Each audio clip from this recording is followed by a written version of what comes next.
दूंगा जिसके घर में क्लेश ज्यादा मचता हो, बहुत ज्यादा क्लेश मच रहा हो, बहुत ज्यादा झगड़े होते हो, बहुत ज्यादा। तो महाराज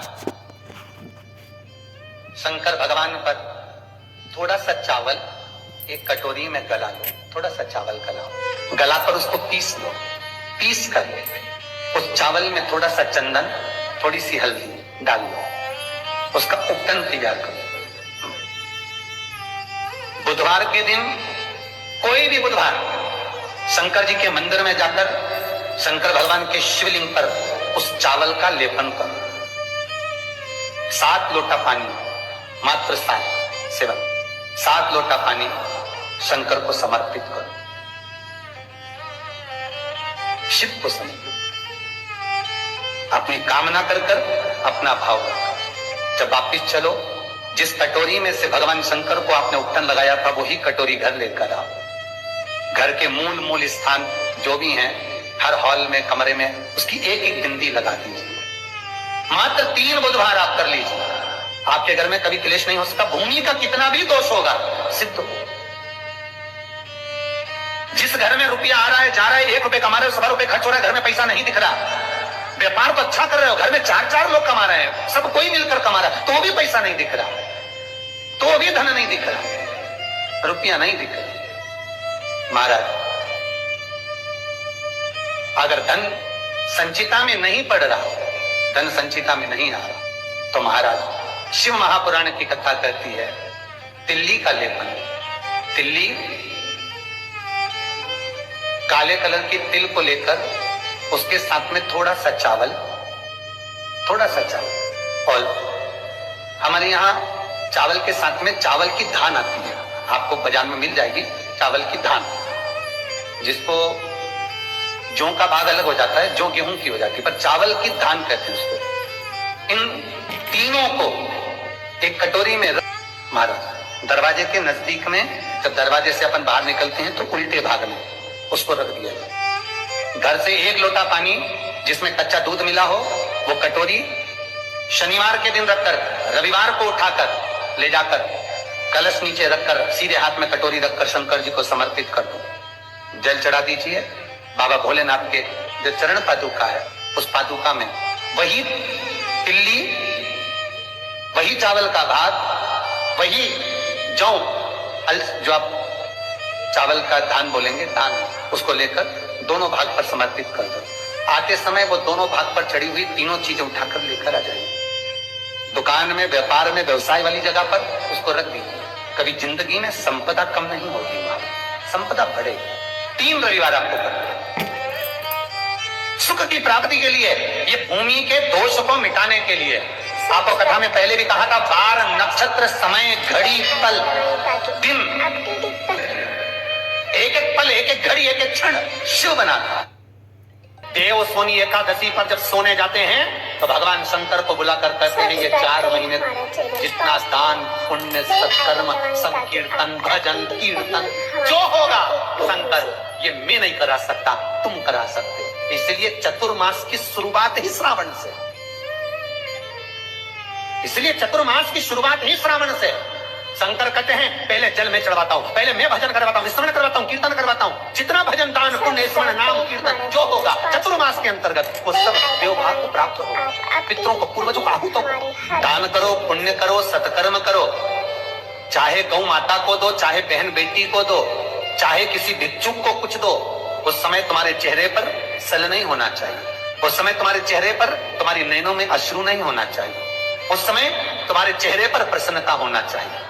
घर पर बहन बेटी आ जाए और बहन बेटी राखी बांधने आई, बहन बेटी 30 त्योहार पर आई और तुमने एक साड़ी दी या 500 रुपए दिए या 1000 रुपए दिए या 2000 रुपए दिए और भाभी का मुंह भगोने जैसा हो गया,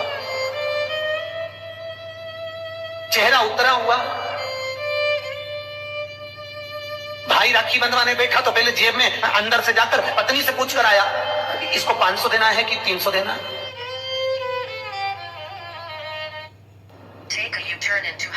लाइफ का भी जीपीएस होना चाहिए, सच में।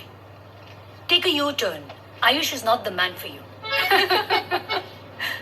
वैसे है लाइफ का जीपीएस, हाँ? Astro yogi. Astro yogi? Wait, I will show you. Over 2000 astrologers and tarot readers और कभी भी बात हो सकती है. I spoke to one last week जब मैं शिमला में थी और वो भी रात को 1 बजे जब सब सो गए थे. Are you serious? And yeah, was the astrologer good? I mean, expensive and all. अरे no, not at all. In fact, you can choose the astrologer you want to speak to. हाँ, but isn't it a bit? राखी बंधवाने से पहले, पांटे पर बैठने से पहले, आसन पर बैठने से पहले, सोफे पर बैठने से पहले, जब भाई राखी बंधवाने बैठता है तो पहले अंदर जाकर अपनी धर्मपत्नी से पूछता कितना देना है. क्यों भैया, कमा तू रहा है, ला तू रहा है, तो फिर धर्मपत्नी से क्यों पूछा कि कितना देना है? पत्नी को यह कहना था आज मेरा मन है, बहन साल भर से नहीं आई. कुछ तो लॉकडाउन में 4 महीने से फोन तक पे बात ही बात होती रही, आई नहीं, 1 साल हो गया, मेरा मन कर रहा है आज मेरी बहन को मैं 2000 रुपए दे दूं, साड़ी के भी हो जाएंगे, चूड़ी के भी हो जाएंगे और देना हो जाएगा. आज मेरा मन कर रहा है. तुम्हें बोलना चाहिए, तुम्हें बताना चाहिए. और अगर पत्नी को कहे पति कि तुम 2000 रुपए दे रहे हो तो धर्म पत्नी का फर्ज है, धर्म पत्नी का फर्ज है, क्योंकि तुम भी किसी की बहन हो, तुम भी किसी की बेटी हो. तुम्हारा फर्ज है कि तुम अपने पति को कहो सुनो 2100 दो, मना नहीं है, 500 रुपए अलग से चूड़ी के दे दो, 500 रुपए अलग से बहन बेटी आई है तो गाड़ी का किराया दे दो.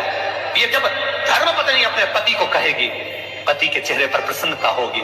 मुझे उम्मीद है आज आप अपनी ननद को दे रहे हो तो आप जब अपने मायके जाओगे तो आपकी भी भाभी इतना ही सम्मान देगी. क्यों?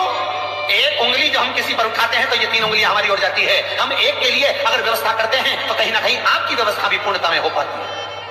आपकी व्यवस्था, आपका भाव,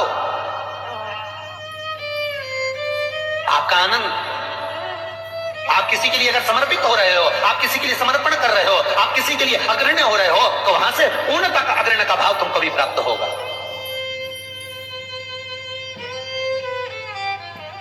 रक्षाबंधन पर भाई राखी बंधवाने बैठ रहा है तो धर्मपत्नी से पूछ रहा है कितने रुपए देना है.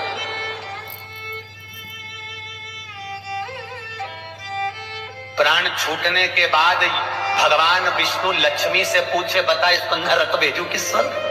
अरे बोलो तो रे भाई, भगवान विष्णु अगर अपनी पत्नी से राय ले तो, भोलेनाथ देने से पहले पार्वती से राय ले तो, इंद्र कार्य संभालने से पहले इंद्राणी से राय ले तो, ब्रह्मा ब्रह्माणी से राय ले तो, नहीं नहीं. अगर यमराज अपनी धर्मपत्नी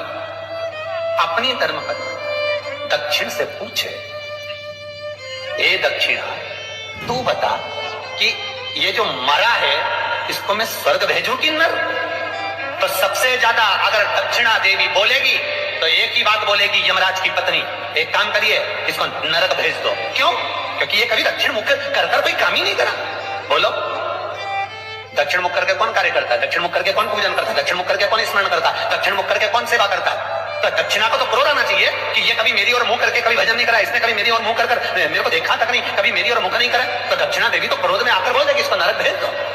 और यमराज जब मृत्यु का दंड देता है, यमराज जब प्राणों को हरता है, अपनी पत्नी से नहीं पूछता, भगवान विष्णु लक्ष्मी से नहीं पूछते कि इसको क्या देना है, ब्रह्मा ब्रह्माणी के क्या देना है, तब केवल उनकी विचार धारणा, केवल वही देखा जाता है कि उसका भाव, उसके भाव की सिद्धता की.